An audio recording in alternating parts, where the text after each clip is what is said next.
Méditation quotidienne avec Try Jesus Ministry. Bonjour tout le monde, bonjour, comment a été la nuit? Tout va bien, j'espère, et j'espère aussi que la journée sera très bonne. Ce matin, nous sommes dans le livre de Marc et au chapitre 10, je vous lis les versets 43, 44 et 45. Il n'en est pas de même au milieu de vous, mais quiconque veut être grand parmi vous, qu'il soit votre serviteur. Et quiconque veut être le premier parmi vous, qu'il soit l'esclave de tous.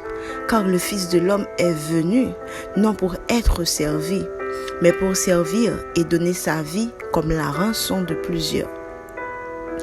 Ce matin, nous allons un petit peu élaborer sur l'humilité. Depuis hier, alors, j'ai ce thème en tête et je ne sais même pas ce que le Saint-Esprit veut vous dire, mais soyez attentifs. À coup sûr, je sais qu'il va parler. Alors, c'est quoi l'humilité? La Bible définit l'humilité comme le fait de regarder les autres comme étant supérieurs à nous. Quand j'avais lu ça pour la première fois, je trouvais ça bizarre. Je me dis, mais pour qui m'obliger à regarder tout le monde comme étant supérieur à moi? Est-ce que ça veut dire que moi-même, j'ai pas de valeur? Est-ce que ça veut dire que moi-même, j'ai pas d'estime? And then, le Seigneur m'a dit que c'est pas une question d'estime de soi.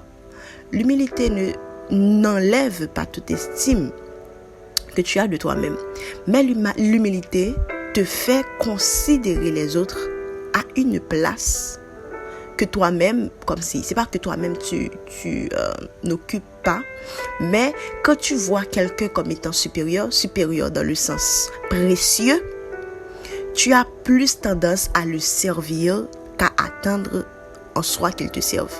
C'est de ça que Jésus parlait à ses disciples dans ce chapitre que je viens de lire, parce que le débat, c'est que les fils de Zébédée voulaient que Jésus les mette l'un à sa droite, l'autre à sa gauche, et puis entre les disciples, ils étaient en train de se quereller, ils se parlaient mal selon ce que j'ai lu ce matin.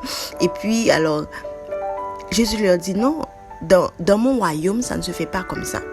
Celui qui veut être le plus grand doit être le plus petit de tous.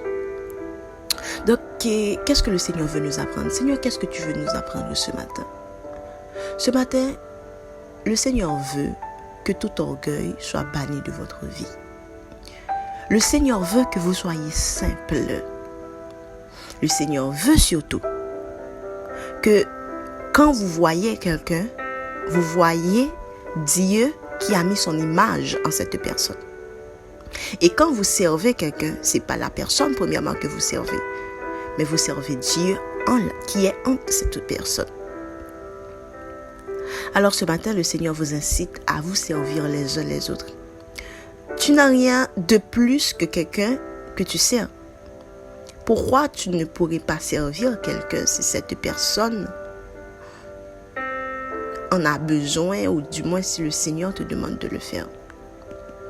Parfois, ce qui nous arrête, ce qui nous empêche d'être des serviteurs pour les autres, c'est parce que au fond de nous, nous nous sentons supérieurs à ces gens-là.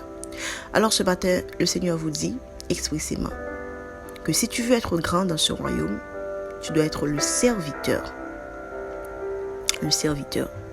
des autres. Si tu n'as pas encore Jésus ce matin, c'est le bon moment de le faire. Le Seigneur a besoin de toi. Passez une très bonne journée, que Dieu vous bénisse.